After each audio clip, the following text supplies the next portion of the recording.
Unfortunately, it seems to me that the driving factor is to disassociate the Biden administration in the United States from anything that Trump named.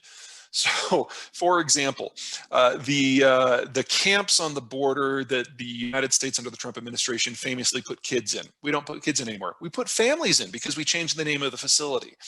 The Remain in Mexico program, where we forced people to wait in Mexico to process their asylum claims, that's gone. So now we're just forcing people into Mexico to stay. It's stay in Mexico instead of remain in Mexico, but we're not taking their information because remain in Mexico is gone.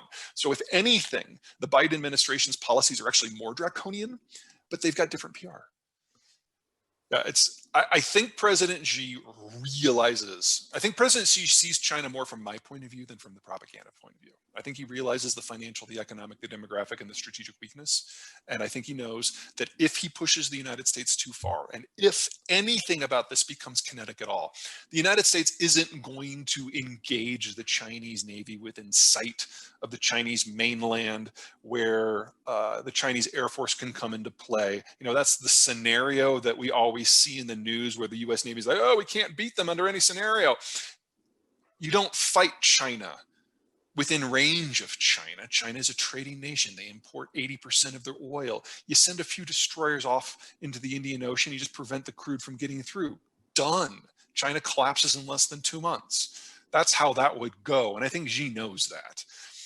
The concern I have is that when it becomes obvious, not just to the CCP, but to the average Chinese citizen, that this is over, that this isn't working, that they are looking at a deindustrialization process as one of their better case scenarios as the global system falls apart, that they'll make a bid for Taiwan. Because while their military can't hold a candle to the United States in any sort of real fight, it was designed to take on Taiwan, and it can do that, assuming no one else gets involved. Of course, countries would get involved.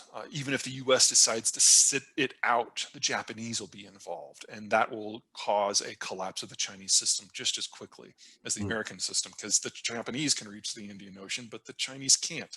It's over 85, 90% of the Chinese Navy can't sail past the first island chain. They don't have the capacity to protect what they need to. I don't think that they would risk their national survival in order to get a last ditch thumb their nose at the world.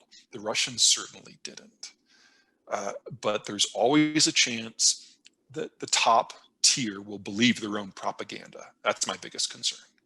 The way it will probably go is the Chinese system is, I don't want to say it's an economic freefall, but it's certainly in bad shape. And every restriction that every country puts on them for manufacturing supply chains, of which there are now legion, takes another chunk out of the system, because it means there's less and less propensity for employment. And the way that the Chinese have maintained social stability going back decades has been to make sure that everybody has a job, especially if they don't have a productive skill, and especially if there's no product to produce. So we get a lot of overproduction in pretty much every sector that has global consequences. And now the world has pushed back against that to prevent the export of all this overproduction. So it's all getting bottled up in the Chinese system, which means that the debt has exploded. It's their national debt by measures of corporate bad debt is now up over 350% of GDP, which is far worse than what the Japanese had at their crash back in 1989. So we're looking at a full-scale economic and financial meltdown. So what the Chinese have been doing is concentrating power more and more, first in the Communist Party, then in the Politburo, and then in the personage of Xi. That's part of why they amended their constitution, so that he could run forever, which he will do. In that environment, Maoist thought, Xi Jinping thought, is now a thing. And the degree to which they have consolidated political ideology under the person of President Xi is far tighter than anything that ever happened under Mao. And the only reason that the consequences haven't been worse is the economy is, at least for now, still growing, and China is an industrialized society. But I don't expect that's going to last much longer.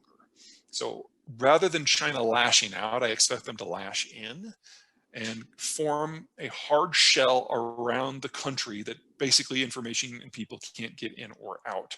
And the system will just kind of sink economically. If they can keep that sinking under control, China can retain its identity as a single nation. If you happen to not be Han in that environment, that's a disaster. We're already seeing the leading edges of that. It's going to be a very ugly near and midterm future for the country. But as long as the United States kind of allows energy to come in, the lights stay on, the country stays industrialized. But as soon as that goes away, China reverts to something a lot more similar to the 1970s than anything else that we've seen recently. Question, honestly, is going to be, we're going to know tomorrow whether or not the Alaska meeting among the national security and foreign officials was sufficiently friendly to generate a summit or not. My gut tells me no. And one of the things about Biden that I really like is he's a straight talker, and he's not a very good diplomat. he says things how they are. And the things that he's saying on China suggest that we're going to really ratchet down the trade policies this year. China can't give in to the things that Biden wants. It would destroy the CCP.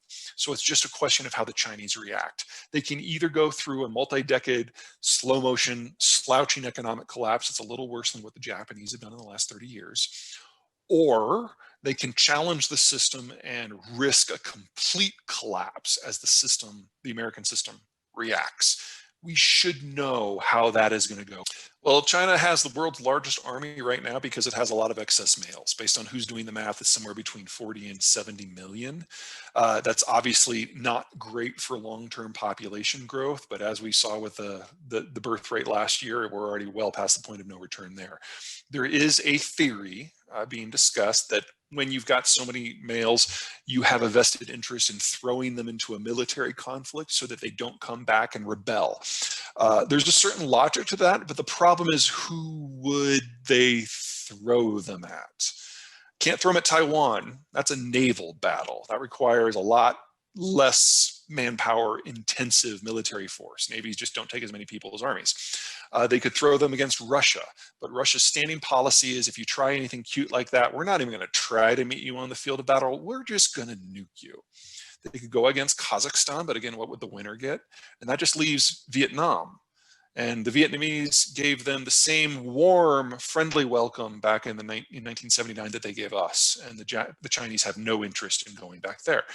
They can't get to India because of the mountain ranges. So really, if this is a social problem, it's one they don't have a solution for outside of propaganda. But as we have seen on multiple occasions, if you have really, really, really nationalist propaganda like China does, and for whatever reason you have to back down, sometimes the population doesn't go along. We're seeing that in the United States right now with some of Trump's more fervent supporters. We actually have a not insignificant group of Trumpists who are now calling for Trump's execution, saying that he's a liberal because he took the COVID vaccine. I can only imagine, in the information vacuum that exists in China, how big a group like that could get.